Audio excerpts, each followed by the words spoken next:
नमस्ते। थर्ड आई में आपका स्वागत है। आज हम थोड़े एक ऐसे विषय की बात कर रहे हैं जो हमारे स्पिरिचुअल गुरु जिनको बोला जाता है उनके बारे में बात करेंगे। और उसको बात शुरू करने से पहले मैं एक रिपब्लिक टीवी द्वारा एक पोस्टर तैयार किया गया था, वो पोस्टर आप देख लीजिए। ये पोस्टर मैं आपको इसलिए दिखा रहा हूं कि इसमें हमारे प्रधानमंत्री जी 4 गुरु लोगों के साथ दिखाए गए हैं। और उसके बाद अब आप एक ये ट्वीट भी देख लीजिए।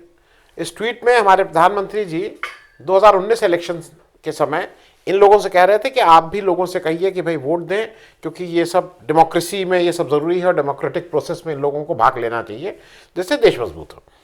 तो लोकतंत्र की बात कहीं हो रही थी। आज जब देश में कोई माने या कोई अनदेखा करे वो अलग बात है, लेकिन एक बड़ी संकट खड़ा हुआ है और वो संकट किसानों का है। किसान धरने पे बैठे हैं खुले आकाश के नीचे। कहा जा रहा है करीब 12 लाख किसान इस समय हैं। कहीं कहीं उसको कहा जा रहा है कि दुनिया का सबसे बड़ा प्रदर्शन अभी तक का है।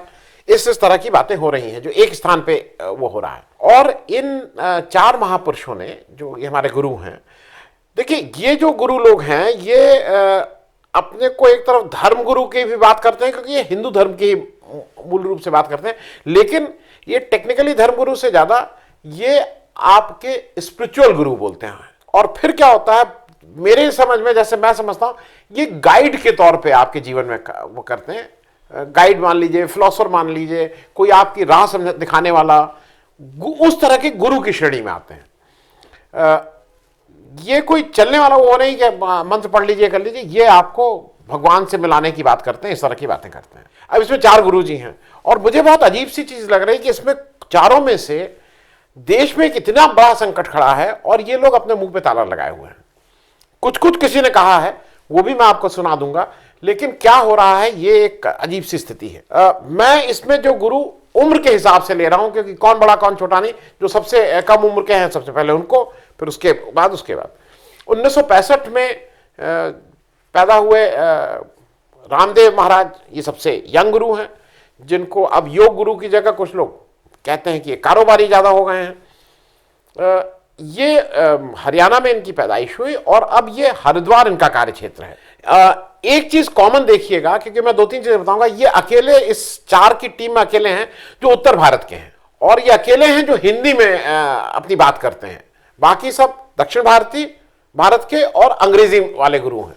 तो अंग्रेजी कितने लोग कितने सुन पाते हैं, कितने किसान समझ पाते हैं, ये भी एक बात है। लेकिन ये सारी चीजों पे बोलते रहे हैं ये गुरु लोग। और एक चीज मैं और बता दूं कि जो देश का सबसे बड़ा अवार्ड है पद्म विभूषण, भी कहीं ना कहीं से इन लोगों से कनेक्टेड है।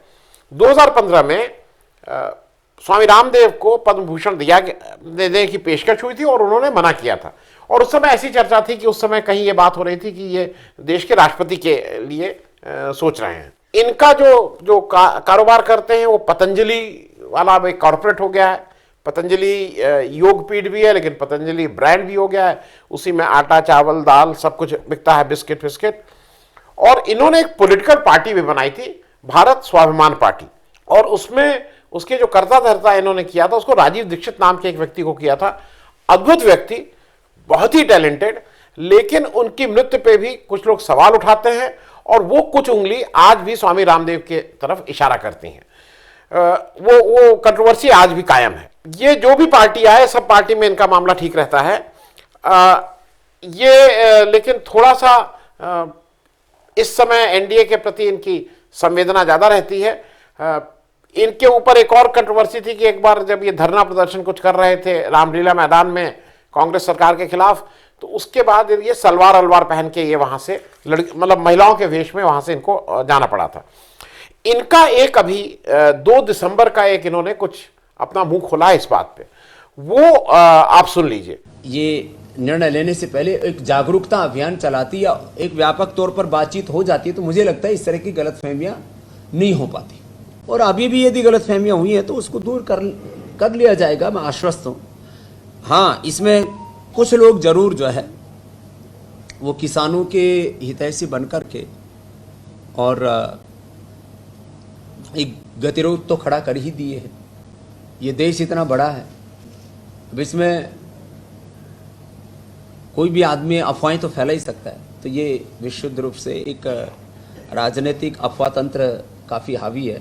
और इससे किसानों को भी ऐसा लग रहा है कि सच में भाई जो बहुत लोग यूँ बोलते हैं ये तो गड़बड़ है, गड़बड़ है। अब गड़बड़ क्या है किसी से आप पूछ करके देखो तो उत्तर कोई नहीं दे रहा है जो। और इसमें लगता है कि अब जो काम पहले करना चाहिए था सरकार को, थोड़ी चूक हुई है। मैं तो बोल रहा हूँ, देखो मैं तो गवर्नमेंट का आदमी हूँ नहीं और ना मैं कोई बीजेपी का प्रवक्ता हूँ जो सरकार से एक चूक हुई है, यदि ये कृषि कानून लाने से पहले, कृषि बिल लाने से पहले सभी किसानों के प्रमुख लोगों से मिलजुल करके और ये बातचीत का प्रोसेस पूरा कर लेती तो आज ये बखेड़ा नहीं होता। अब इनके साथ कौन स्टेज पे बैठा है? हरियाणा के स्वास्थ्य मंत्री अनिल विज जी।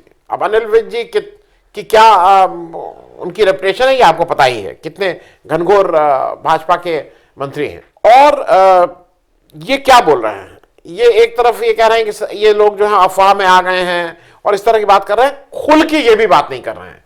क्यों नहीं कर रहे हैं? ये भी बहुत सी चीजें समझ में आ जाती हैं। पतंजलि का ने अभी रुचि सोया को भी ले लिया है और इनकी जो नेटवर्क, देखिए एक साइट है, उस साइट का से मैंने ये कागज निकाले हैं, उसका नाम है सेलेब वर्थ। सेलेब वर्थ वाली साइट है, उस साइट से मैंने ये कागज निकाले हैं और उसके अनुसार रामदेव महाराज की जो नेट वर्थ है वो 6000 मिलियन यूएस डॉलर है। 6000 मिलियन यूएस डॉलर का मतलब करीब करीब 44,400 करोड़। और इन्होंने स्वयं ये कहा है कि इनका 2020 में कारोबार 2019-20 में करीब 25,000 करोड़ का कारोबार था। और ये भी कहा इन्होंने कि 5 साल में ये 50,000 करोड़ से 1 लाख करोड़ के बीच अपना कारोबार करेंगे और हिंदुस्तान की जो लार्जेस्ट हिंदुस्तान यूनिलीवर कंपनी है उसको रिप्लेस करके पतंजलि हो जाएगी। तो मानी हुई बात है कि अब ये योग की बात उतनी नहीं करते हैं जितनी बात अब ये अपने कारोबार की करते हैं। अभी इनके कंट्रोवर्सी आती रहती है, कौन सी जमीन ले ली, कौन सी जमीन नहीं दी, कैसे तमाम मुकदमे चल रहे हैं इनके जमीन के बारे में।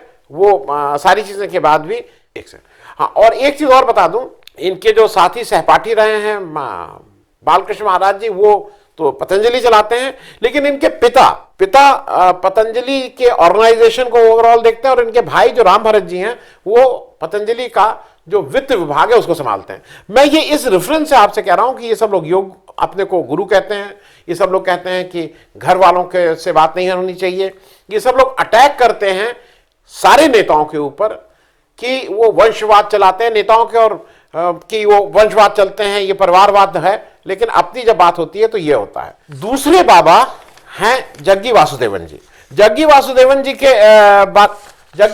जी के ऊपर मैंने एक और किया हुआ एपिसोड, उसको कुछ लोगों को बहुत बुरा लगता है क्योंकि जब इन्होंने बहुत सीए एनआरसी में बहुत कस के बोला था और इन्होंने बिल्कुल कहा था कि सरकार बिल्कुल ठीक कर रही है और इसमें क्या गलती है, और उन्होंने उसके पक्ष में एक तरह से एक पोजीशन ली थी।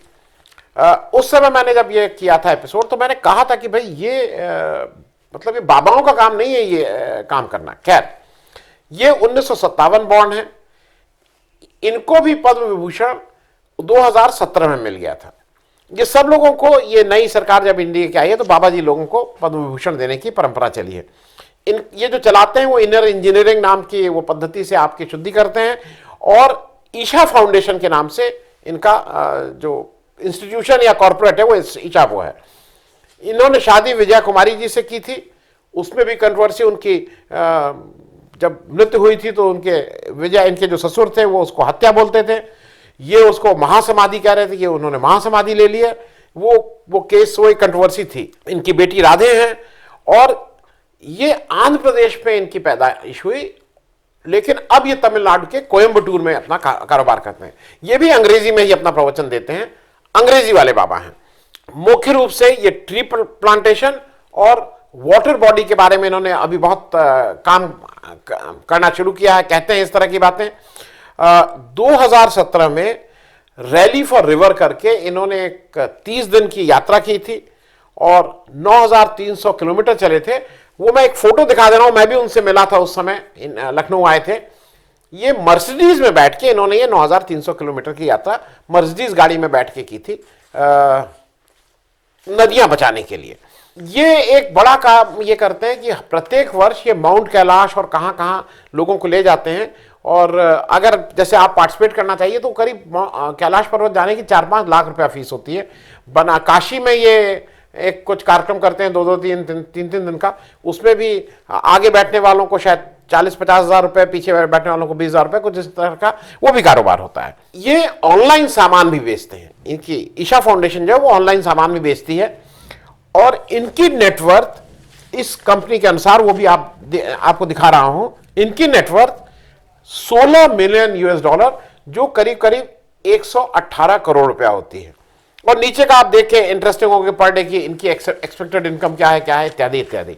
हालांकि जग्गी वासुदेवन जी ने अभी 6 दिसंबर को या 7 दिसंबर को एक उनका प्रोग्राम अपलोड हुआ। अब ये पुराना है कि नया है ये नहीं मुझे मालूम है। उसमें इन्होंने कॉर्पोरेटाइजेशन के बारे में कहा है कि ये किसानी फार्मिंग का कॉर्पोरेटाइजेशन नहीं होना चाहिए। इन्होंने स्पष्ट शब्दों में कहा है, लेकिन जैसा उम्मीद थी वैसा खुल के नहीं बोले हैं। तीसरे गुरु श्री श्री रविशंकर जी हैं। श्री श्री रविशंकर जी 1956 बॉर्न है। इनको पद्म विभूषण 2016 में मिल गया था। और ये महेश योगी जी के शिष्य रहे हैं। सुदर्शन क्रिया का इनका जो मेन जो वो कराते हैं क्रिया, सुदर्शन क्रिया है। और आर्ट ऑफ लिविंग फाउंडेशन के नाम से इनकी संस्था चलती है। ये तमिलनाडु बॉर्न है, लेकिन अब कर्नाटक के बेंगलोर में इन्होंने मुख्य रूप से रहते हैं। ये भी अंग्रेजी बाबा हैं, ज्यादा अंग्रेजी में ही प्रवचन देते हैं ये, लेकिन इन लोगों के मुकाबले जो हमारे दक्षिण के बाबा हैं ये बेहतर हिंदी बोल लेते हैं। इनका भी काम क्या है, ट्री प्लांटेशन और रिवर वाटर बॉडी, वो सब काम करते हैं। लेकिन रिवर वाटर बॉडी में इन्होंने 11 से 13 मार्च 2016 में दिल्ली के यमुना बैंक पे एक बड़ा आयोजन किया था। उस आयोजन के बारे में जरा सुन लीजिए।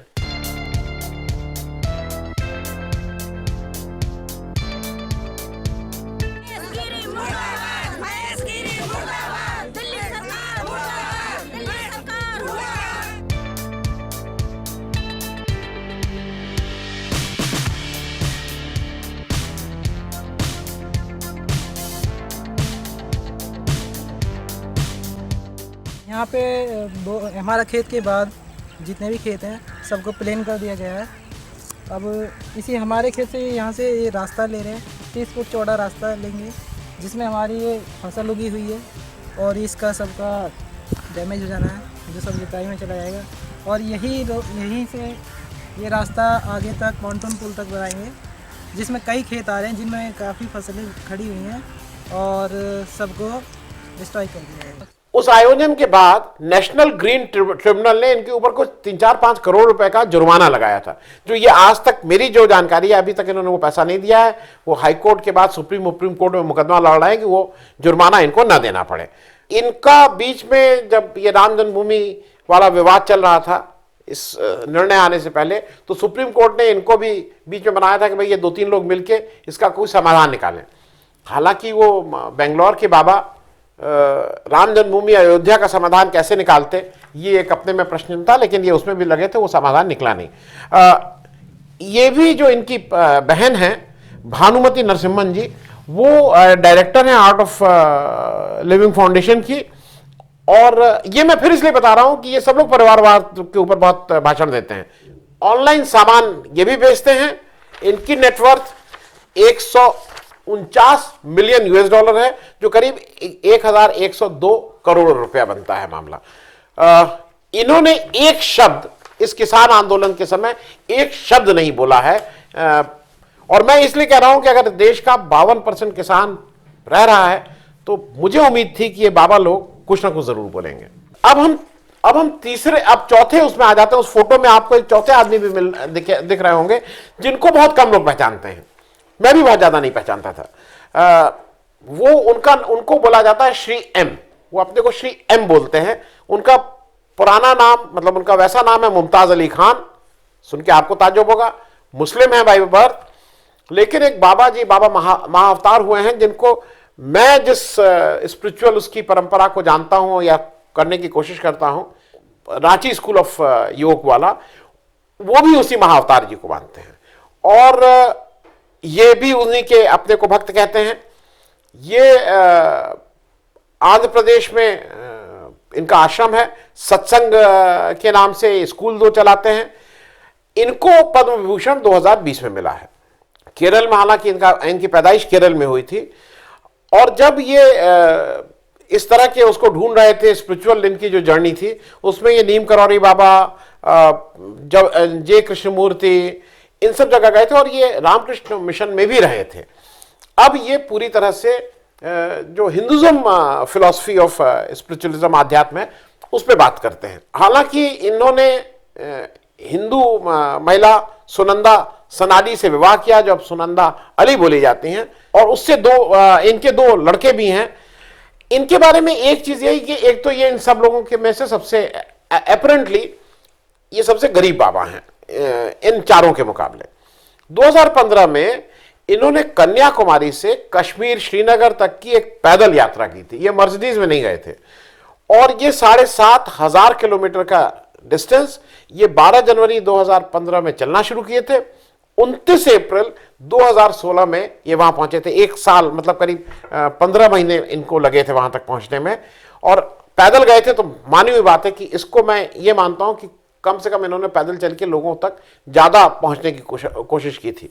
भाषा इनकी भी अंग्रेजी में ही ये बात करते हैं। मानव एकता मिशन के नाम से ये चलाते हैं। इनकी कोई साइट में कोई ऑनलाइन बिजनेस नहीं करते हैं, कोई ऑनलाइन ऐसा नहीं मिला मुझे कि जहां पे ये लगे कि ये भी थोड़ा बिजनेस के उसमें है। तो इन सारे लोगों में ये श्री एम को मैं ये मानता हूं कि वो थोड़ा स्पिरिचुअलिज्म है, और आपको नहीं कहते हैं। लेकिन जब आप अपने लोगों को प्रवचन देते हैं, तो मुझे ऐसा लगता है कि इस समय ये चारों बाबाओं से ये उम्मीद है कि वो बिल्कुल खुल के स्पष्ट शब्दों में देश का अन्नदाता इस समय परेशानी में है, उसके पक्ष में ठीक से खड़े हों। क्योंकि मैं बिल्कुल स्पष्ट हूं ये हो क्या रहा है। CNRC में वासुदेव जी खट से बोलने लगे थे सरकार के पक्ष में। रामदेव जी अभी अनिल विज के साथ बैठे हुए, सब लोग बैठे हुए हैं, सब लोग थोड़ा बहुत सरकारी बाबा हो गए हैं। सरकारी बाबा मैं इसलिए बोल रहा हूं कि अभी ये जो किसानों के पक्ष में बोलेंगे तो इनको पता है कि वो कहीं सरकार को अच्छा नहीं लगेगा, क्योंकि अगर ये सरकार को अच्छा लगता तो अब तक बोल चुके होते। अब तक कोई भी ऐसी बात, ये हर चीज में बोलते हैं भाई, छोटी से छोटी, मतलब शादी से लेके मालूम नहीं सारी चीजों पे बोलते हैं। लेकिन किसान जैसे महत्वपूर्ण बात पे ये अभी तक बिल्कुल साइलेंट है। ये धरना प्रदर्शन में बोलते हैं। CNRC का जब धरना प्रदर्शन हुआ था तो ये कितना गलत है, कितना है, नहीं करना चाहिए, ये सब बोल रहे थे। इस समय बिल्कुल साइलेंट है, और उसका वो जो खामोशी है वो बिल्कुल साफ साफ ये बताती है कि वो खामोशी इसलिए है कि इनको पता है कि क्या सही है और क्या गलत है, लेकिन बोलने से शायद सरकार नाराज हो जाएगी, इसलिए ये नहीं बोल रहे हैं। लेकिन अपने ये सारे गुरु जो हैं ये लोग आदरणीय हैं। उम्मीद है कि आने वाले समय में जल्दी ही ये भी अपना मुंह खोलेंगे और किसानों को भरपूर समर्थन देंगे। धन्यवाद। अगर आपको दी पब्लिक के कार्यक्रम पसंद आते हैं तो इन्हें लाइक करें। अगर आप इस वीडियो को YouTube पर देख रहे हैं तो चैनल को सब्सक्राइब करें, और अगर आप इसे Facebook पर देख रहे हैं तो दी पब्लिक के पेज को लाइक करें। अगर आप चाहते हैं कि हम निष्पक्ष पत्रकारिता को जारी रखते हुए आपसे जुड़े मुद्दों पर सवाल उठाते रहें तो हमें सहयोग करें। आपका छोटा से छोटा सहयोग भी इस मुहिम को जारी रखने में हमें ताकत देगा। डोनेट करने के लिए डिटेल्स जो हैं वो डिस्क्रिप्शन बॉक्स में दी गई हैं। धन्यवाद।